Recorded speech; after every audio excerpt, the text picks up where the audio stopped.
कविता अपने माता-पिता की बहुत लाडली थी। 3 बड़े भाइयों की बहन थी। कोई चीज़ मांगने पर उसी वक्त सामने हाजिर हो जाती। पूरे घर में रौब था उसका। पूरे परिवार और नौकर पर राजकुमारी की तरह हुक्म चलाती थी। कविता स्कूल में भी पूरा रौब था उसका। बड़े भाई की लाडली जो थी वह एक ही उसने कॉलेज में दाखिला लिया। उसके ठाट-बाट, बड़ी गाड़ी से आना-जाना, हर दिन नया फैशन देखकर हर कोई उससे दोस्ती करना चाहता था। थोड़े ही दिनों में उसके बहुत से दोस्त बन गए। पूरे कॉलेज में उसकी अपनी ही एक पहचान थी। इन दिनों उसके घर एक रिश्ता आया। खानदानी लोग थे और पापा की पुरानी जान पहचान थी उनके साथ।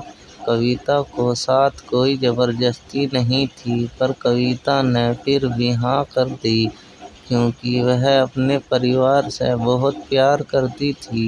वह जानती थी वहाँ लोग उसका अच्छा ही सोचेंगे। लड़के का नाम राज था। राज काफ़ी पढ़ा-लिखा और समझदार लड़का था।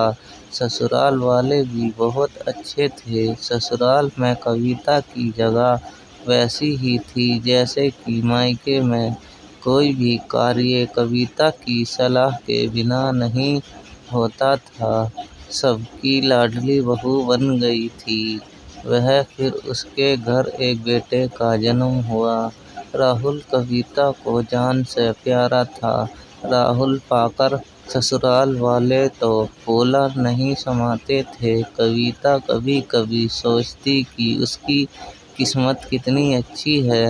उसका हर सपना उसे कितना प्यार करता है। चाहे जीवन में कैसा भी समय आए, मेरे अपने हमेशा मेरे साथ हैं। मैं कभी अकेली नहीं हो सकती। कितनी खुशकिस्मत हूँ मैं। पर शायद कविता की खुशियों को उसकी अपनी ही नज़र लग गई। एक दिन वह मायके जाने की जिद कर बैठी। राज को बहुत काम था, लेकिन वह फिर भी उसे ले गया। रास्ते में उनकी गाड़ी अन्य गाड़ी से टकरा गई। कविता, राज और राहुल बहुत बुरी तरह से जख्म हो गए। काफ़ी दिनों के इलाज के बाद राज और राहुल ठीक हो गए, लेकिन कविता पूरी तरह ठीक न हो सकी। सर पर चोट लगने के कारण वह अपनी आँखों की रोशनी खो बैठी।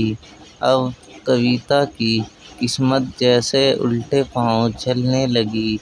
मायके वाले कुछ दिनों तक उससे मिलने आते रहे। कभी-कभार फ़ोन ही करके पूछ लेते कि अब कैसी हो। धीरे-धीरे ये सिलसिला भी ख़त्म हो गया। ससुराल वालों की सहानुभूति भी कम होने लगी। घर में किसी को पास बैठने के लिए कहती तो जवाब मिलता, बहुत काम है, अब तुम भी हाथ नहीं बटा सकती। राज भी चिड़चिड़ा हो गया।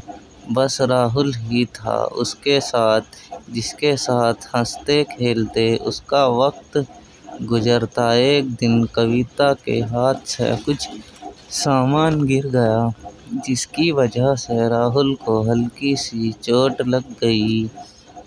कविता के सास-ससुर ने राहुल को उससे अलग कर दिया कि कहीं उसके न देखने की वजह से बच्चे का कोई नुकसान न हो जाए। कविता अंदर से टूट चुकी थी।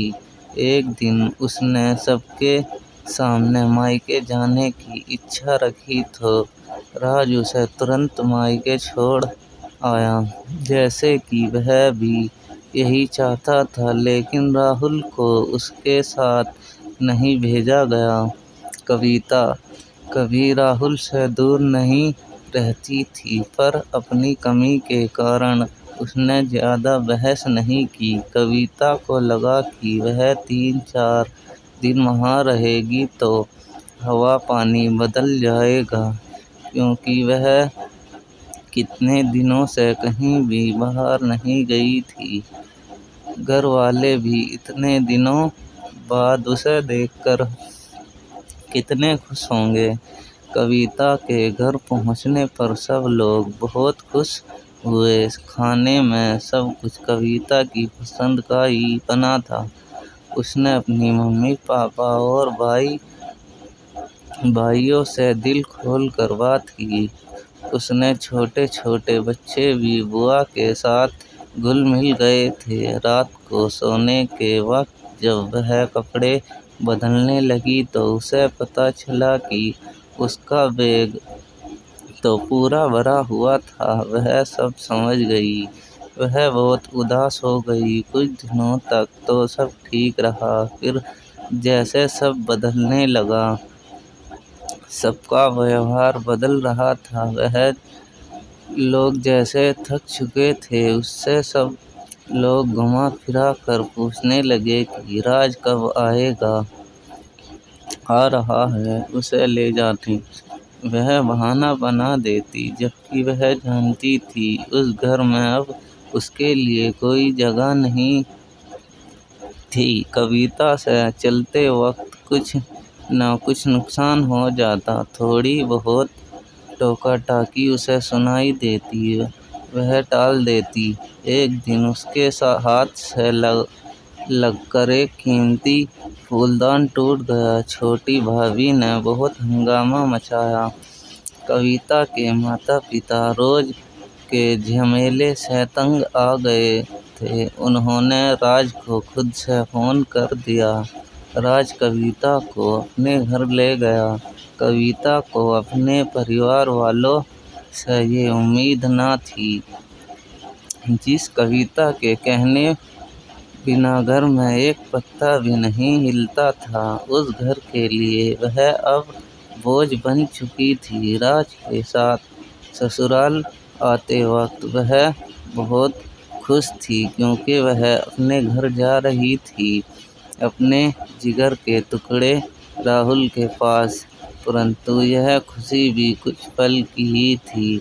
सारा बंदोबस्त पहले ही किया हुआ था। कविता को सीधे ऊपर वाले कमरे में पहुंचा दिया गया। राहुल से दूर रहने की सख्त चेतावनी दी गई। एक कामवाली लता को उसे जिम्मेदारी सौंपी गई, जो उसके खाने पहनने जैसी ज़रूरतों का ध्यान रखती थी। कविता ज़्यादातर चुप ही रहती। कभी कभी कामवाली लता से थोड़ा बतिया लेती। उसके जरिए राहुल का पता चल जाता। सबकी लाडली बेटी और बहू सबके लिए लाडली से बोझ बन गई थी।